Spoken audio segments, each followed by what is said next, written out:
안녕하세요. 장실의 장보입니다. 화면을 보니까 곰이 기도를 하고 있습니다. 지금 코스닥 시장이나 우리나라 주시장을 대변하는 건데 주식이 이렇게 곰 시장, 약세장이지만은 우리가 기도를 해서 종목이 시세가 오를 수 있으면 얼마나 좋겠어요. 하지만 주식 시장 자체가 막상 그렇게 움직이지는 않죠. 지금 코스피 지수만 놓고 보면 별 영향이 없습니다. 근데 제가 최근에 이 장신이 보통 특정 종목들 이야기하는 건데 거의 대부분 시황이라든지 이슈를 이야기한다는 것은 시장 메커니즘 관점에서 약간은 기관 매도가 계속 된다는 이야기죠. 그래서 우리가 기도를 해서 주식이 올라가면 항상 기도를 하겠습니다만은 늦었다 할 때가란 단어를 가지고 오늘 한번 1월 31일 마지막 거래일의 시장을 한번 풀어보도록 하겠습니다. 자, 보면 이렇게 코스닥이 연일 내려가고 있습니다. 내려가고 있고 가장 큰 특징은 뭐냐 하면 시장에서 연일 하락 종목 수가 많다는 겁니다. 그러면 우리가 이제 기업을 투자하는 관점에서 이렇게 봤을 때 코스피도 보면 오늘도 200개 상승에 600개. 어제는 이제 코스피는 그래도 그나마 좀 뭐 최근 일주일 동안 놓고 보면 한 이틀 정도만 하락 종목이 많았고 그리 나쁘진 않아요. 근데 코스닥 쪽을 보게 되면 지금 일주일 동안 1000개, 어제도 한 800개, 오늘도 1300개입니다. 그러면 1월 중순에 느꼈던 거 거의 비슷한 결이죠. 그럼 확률적으로 내가 갖고 있는 중소형주는 포진되어 있는 시장 자체가 코스피든 코스닥이 하더라도 하락이 할 수 있는 압력이 높은 거죠. 근데 우리가 주식을 하는 관점에서는 결과적으로는 욕은 할 수가 있어요. 더러워서 못해 먹겠네. 한국장 떠나자. 이런 개간들 욕은 할 수는 있는데 중요한 건 그 욕을 한다고 해서 내 주식이 오르는 것도 아니고 한편 놓고 보면 내 손실을 누군가가 보전해 줄 수 있는 건 아니죠. 결과적으로 주식 투자는 우리가 리스크를 안고 우리의 판단을 가지고 투자를 하는 거지 않겠어요? 그런 관점에서 보게 되면 오늘은 뭘 더 늦었다 할 때가 대한 이야기를 좀 해보도록 할게요. 시장은 뭐 시장 이야기는 항상 여러 가지 변수를 가지고 움직이고 있습니다. 오늘은 그 이야기보다 왜 이런 종목은 올라가고 두산 밥캣이죠. 예, 그런 거부터 해가지고 조금 보도록 하면 지금 시장에서 최근 일주일이나 조금 되면서 가장 많이 하도가 된 게 저도 이런 이야기를 여러분들하고 이야기를 드렸는데 직간접적으로 시장에서는 우리가 눈으로 확인할 수는 없을 수도 있지만은 펀드 리밸런스라는 흐름이 나옵니다. 항상 시장에서 가장 기억해야 될 것은 수급에 맞서지 말라거든요. 개인들이 사는 거는 항상 장이 나쁘다는 이야기고 개인이 샀다는 말은 누군가 팔았다는 건데 중소형주에서 가장 큰 비중을 차지하는 그 투자가들은 기관 투자가들입니다. 근데 기관 중에서도 상당히 공격적인 성향을 갖고 있는 투자가가 대부분 금융투자 또는 사모펀드나 기타 법인들인데 금융투자 같은 경우는 우리가 증권사라고 이야기를 해서 약간 차익 거래나 ETF 거래가 많습니다. 그리고 투신과 보험 연기금 같은 경우는 펀드 성격이 좀 많고요. 하지만 사모펀드 같은 경우는 말 그대로 프라이빗 펀드입니다. 상당히 공격적인 투자가들인데 이쪽에서의 매도가 일주일 이상 온다 그럴 때는 생각보다 무섭게 들어옵니다. 그게 어떤 이유인지를 떠나가지고 이게 리밸런싱이라 하더라도 어제 하루 전에 우리가 살펴봤던 이 PBR 관련주 지주회사라든지 이런 일정이 있다고 하더라도 말이죠. 근데 그거는 지금 우리한테는 그게 중요하지 않습니다. 그들의 선택이 예를 들어서 계속적으로 자동차나 이런 쪽으로 기아 쪽으로 몰려있다면 오히려 몰려있는 종목들은 몇 개 안 되는 거예요. 그럼 내가 포트를 갖고 있는 관점에서 약간 조심해야 될 섹터를 하나 보게 되면 자 반도체부터 한번 보도록 할까요? 반도체도 하이닉스로 들어온 힘 자체는 그렇게 나쁘진 않습니다. 왜냐면 패시브 작업이니까 많이 오르진 않지만은 기관이 이렇게 파는데도 많이 떨어지진 않습니다. 대형주니까 예를 들어서 근데 가장 변동성이 컸던 제주 반도체를 보게 되면 이거는 사실 하는 순간 35,000원 기준으로 7,000원이 빠지게 되면 20%입니다. 그러면 28,000원을 깰 때 벌써 20%가 고점에서 빠진 거죠. 이제 불리한 자리에 있는 거죠. 근데 요런 종목들이 그나마 가장 강했던 이런 종목들까지 빠졌을 때는 코스닥 시가총액에 있는 뭐 리노공업으로 대변하게 되면 속빛이라는 기업인데 어쨌든 간 1월 중순 이후 이렇게 장대 양봉이 나온 종목들의 시가를 이탈한 시세들은 우리가 이 시세를 어디서 봤냐 하면 배터리에서 봤어요. 에코프로 BM이나 포스코 퓨처엠이 약하지만은 지금은 오히려 포스코 홀딩스나 LG화학이 오히려 더 강합니다. 이 자금들은 잡아주고 있으니까. 심지어 LG 에너지솔루션도.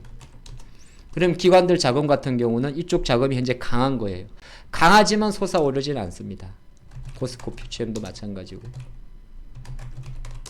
하지만 이 친구들은 어느 정도 이제 하방 지지에 대한 질이 있다 보니까 팔기는 좀 애매한데 이런 수급이 나오는 거죠.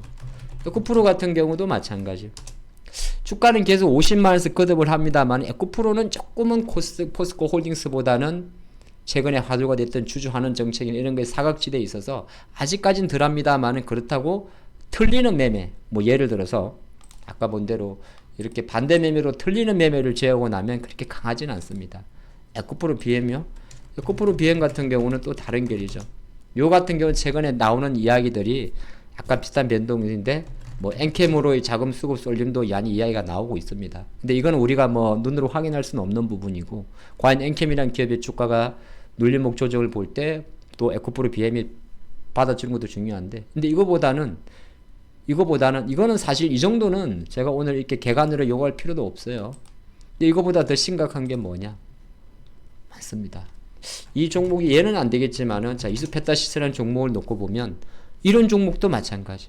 그냥 HBM 믿다가 하이닉스 믿다가 엔비디아 믿다가 그냥 고생할 수가 있습니다. 원래 많이 안 움직였던 종목이거든요. 우리가 CXL 관련해서 네오셈이라든지 엑시콘이라든지 원래 많이 안 움직였던 종목들이 이럴 때는 엄청난 변동성을 보였습니다. 로봇도 마찬가지죠. 레인보우 로보틱스 믿고 있다가 잘못하면 큰일 납니다. 저는 그렇게 생각합니다. 웃는 게 아닌데 유로메카를 보시더라도 좀 빨리 봐드릴게요. 첫 번째 장대 양봉을 다 이탈한 주가들은 우선순위로 물량을 줄여 나가야 됩니다. 루니스를 보시면 1월달에 단 한 번도 올라가지 못했죠. 마음 AI를 볼까요? 다 마찬가지입니다. 그러면 이런 종목들 같은 경우는 선택받지 못했다는 거죠.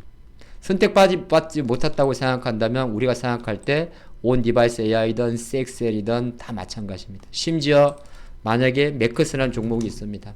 온센스 AI라고 움직이다 하더라도 이렇게 빠져버리게 되면 내 잔고는 벌써 17,000원짜리가 어느새 순간 13,000원까지 내려옵니다. 아무리 매체에서 3S가 저는 그런 이야기를 들으십시오.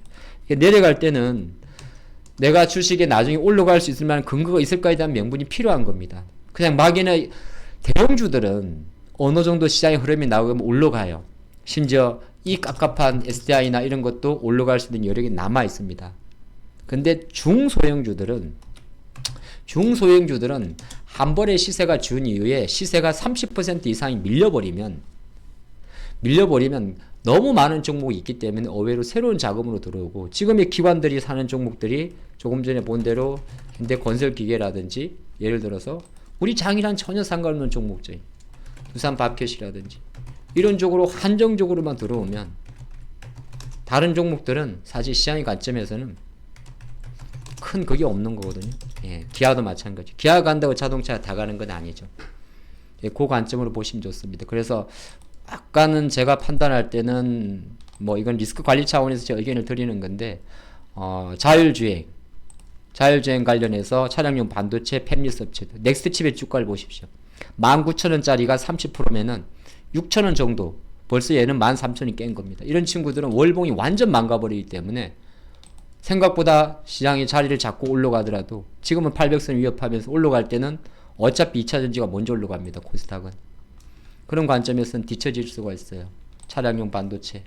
로봇도 마찬가지입니다. 저는 그렇게 생각을 합니다. 로보티즈, 로봇스타 뭐 모든 종목이 그렇지는 않겠지만은 아주 그 중에 일부 종목만 살아있는 거고 오늘의 장실의 포인트는 중간에 나왔던 장대 양봉을 시가까지 위협하는 주가들은 어느 정도 지금이 늦었다 한다 하더라도 물량을 줄여야 됩니다.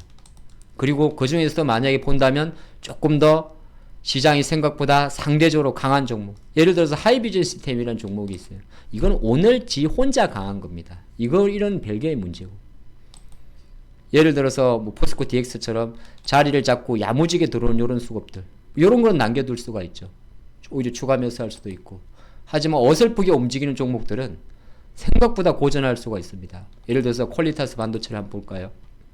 이거 보시면 45,000원 기준으로 20%면은 9,000원이 빠지는 겁니다. 그럼 36,000원이죠. 벌써 36,000원 뺀 거고. 이런 종목들은 힘들어요. 예, 다 힘들지만은 제가 오늘 이렇게 시간을 내서 장실에서 해드린 이유는 제우스라는 기업도 볼까요? 진짜 많이 봐드리네.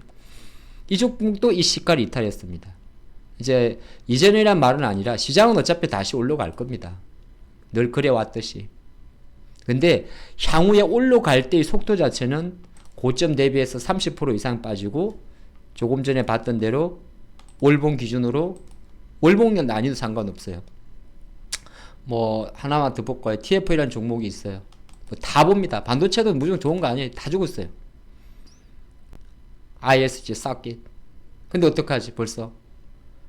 너무 그러니까 제가 오늘 장시리에서 드린 내용인 포인트는 아시겠죠? 욕을 한다고 내 주식이 다시 원위치로 돌아오고 시세가 상승한다면 시원하게 욕을 하겠습니다. 이런 개같은 놈 새끼들이라고. 근데 그렇다고 해서 내 잔고가 망가지는 걸 누가 행복해 주진 않죠. 그럴 때 방 두 가지입니다. 한 가지는 줄여라. 지금이라도 줄이라. 100줄 갖고 있었다면 20% 30% 손실이라도 100주에서 30줄 줄여. 그래야 기회를 볼 수 있다. 두 번째가 올라갈 때는 시장이 먼저 올라갑니다. 적극적으로 사지 못하겠지만 지금은 적극적으로 비중을 줄이고 종목을 압축하는 시간이 필요합니다. 그래야 내일이 도모되죠. 지금 KBS 대하사가 그란 전쟁을 보면 그란 전쟁 2차 전쟁의 승리의 가장 큰 공신은 우리가 저도 몰랐던 양규 장군이라고 합니다. 양규 장군의 그 전사는 어떻게 보면 무모한 죽음이죠. 영웅이지만 그런 게 있죠. 그래서 일단 훗날을 기약하기 위해서는 우리가 살아있어야 됩니다. 마지막 화살 한 발이라도. 화이팅 하시죠.